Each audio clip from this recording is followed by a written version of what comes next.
ආයුබෝවන් රූරස YouTube channel එකට ඔයාලව ආදරයෙන් පිළිගන්නවා. මම අද ඔයාලට කියලා දෙන්න හිතුවේ වියලා ඉතුරු වුණු බත් වලින් රස වගේම හරිම ගුණ රොටි එකක් හදාගන්නේ කොහොමද කියලා. ගොඩක් අය බත් ඉතුරු වුණාම වේලන්න පුරුදු වෙලා ඉන්නවනේ.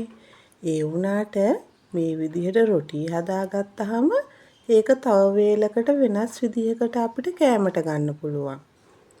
මේ වගේ ඉතුරුම් බත් වලින් හදන කෑම ಜಾති වල වීඩියෝස් මම වෙනම කරලා තියෙනවා. ඔයාලට ඒවත් බලන්න මම කමෙන්ට් එකට දාන්නම්.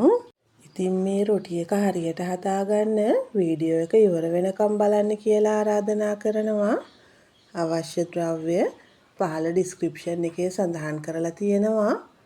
ඉතින් අපි හදලා බලමු නේද? අද මම මෙතන දවල්ට උයලා ඉතුරු වුණු බත් කෝප්ප දෙකක් අරගෙන තියෙනවා. පොල් කෝප්ප එකකුයි හාල් පිටි කෝප්ප දෙකකුයි අරගෙන තියෙනවා. සාමාන්‍ය ප්‍රමාණයේ ලුණු ගෙඩියකින් භාගයක්, අමු මිරිස් කරල් 3ක්, කරපිංචා කොළ ටිකක් හීනියට කපාගෙන අරගෙන තියෙනවා. ඒ වගේම කැරට් ගෙඩි භාගයක් විතර ග්‍රේට් කරගෙන අරගෙන තියෙනවා. ලුණු කුඩු තේ හැඳි එකකුයි බිත්තරයකුයි අරගෙන තියෙනවා. වතුර කෝප්පෙකුත් අපිට ඕන වෙනවා.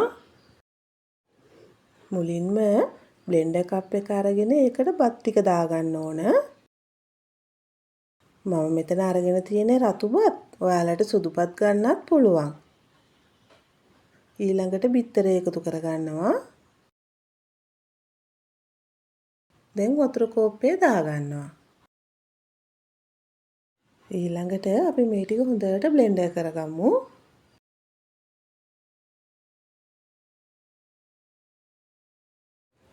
මේ බලන්න මෙන්න මේ ගානට බ්ලෙන්ඩර් කරගන්න.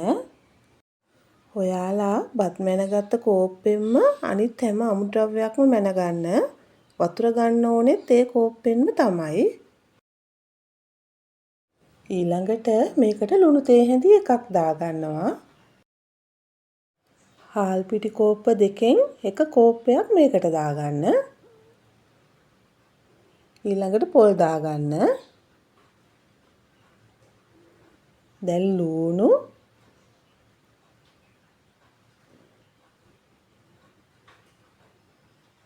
කැරට්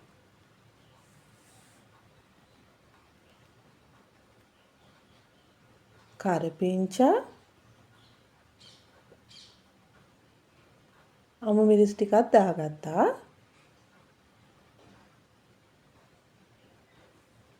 දැන් අපි මේ ටික හොඳට කලවම් කරගන්න ඕන.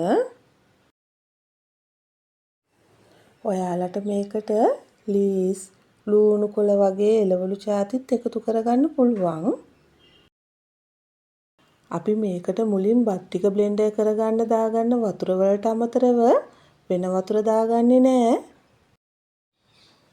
අපි මේ රොටි එකට බත්, එළවලු, බිත්තර, පොල්, හාල් පිටි එකතු කරගන්න නිසා මේක ගොඩාක් පෝෂණයෙන් වැඩි.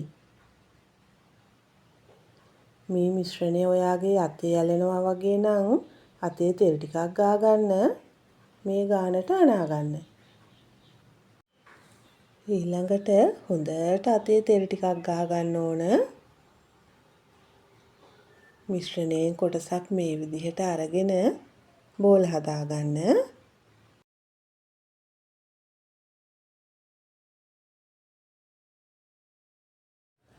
මේ බලන්න මෙන්න මේ ගානට හදාගන්න. දැන් තැටියක් අරගෙන ඒකට හාල් පිටි ටිකක් දාගන්නවා. ඊළඟට පිටි බෝලයක් තියලා ඒකටත් හාල් පිටි ටිකක් හොඳට ගාගන්න. අපි මේක හදන්නේ බත් වලින්නේ. ඒ නිසා මේකේ ඇලෙන ගතිය වැඩි. අපි හාල් පිටි ටිකක් හොඳට ගාගත්තාම ඒක හරියනවා.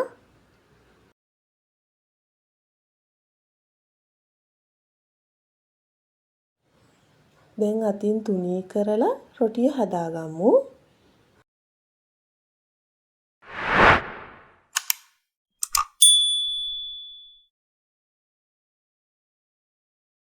මේ විදිහට ඔයාලා ඔක්කොම ටික හදාගන්න. දැන් වාචනයක් ලිපේ තියලා තෙල් ටිකක් ගා ගන්නවා. ඊළඟට හදාගත්ත රොටියක් මේ විදිහට දාගන්නවා. ලිපේ ගින්දර වැඩි කරගන්න නැතුව මද ගින්නේ මේ රොටිය පුච්ච ගන්න ඕන. නැත්තම් උඩ පිච්චිලා මැද අමු වෙයි.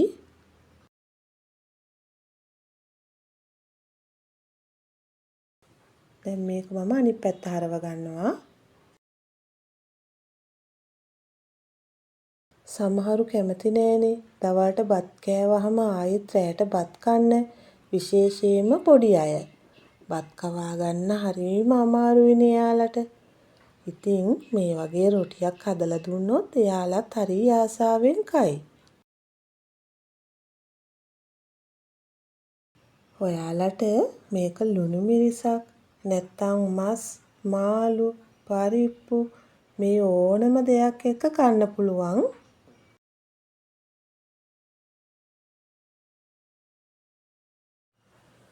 ඊළඟට ආයෙත් රොටිය අනිත් පැත්ත හරව ගන්නවා. මේ පැත්තේ වියලි ගතියට තියෙන නිසා ඔයාලා තෙල් ටිකක් උඩින් ගා ගන්න. හැන්දකට තෙල් ටිකක් අරගෙන උඩින් දා ගන්නත් පුළුවන්.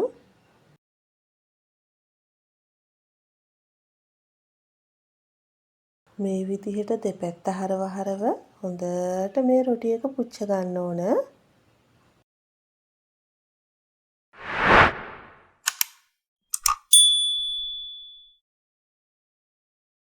මෙන්න මේ ගානට එනකන් හොඳට රොටිය පුච්ච ගන්න. මම දැන් මේක ලිපෙන් අයින් කරගන්නවා.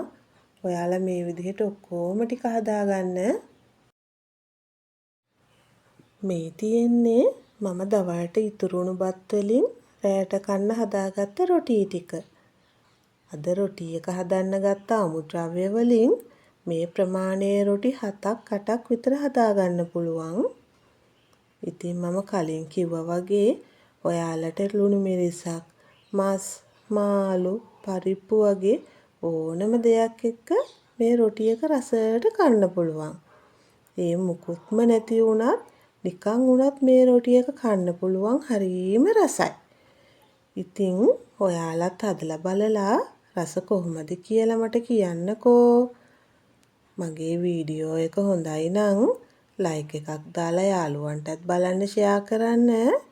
ඔයා මගේ channel එකට අලුතින් එකතු වුණු කෙනෙක් නම් මාව subscribe කරන්නත් අමතක කරන්න එපා. මගේ වීඩියෝ එක බලපු ඔයාලට ගොඩාක් ස්තුතියි.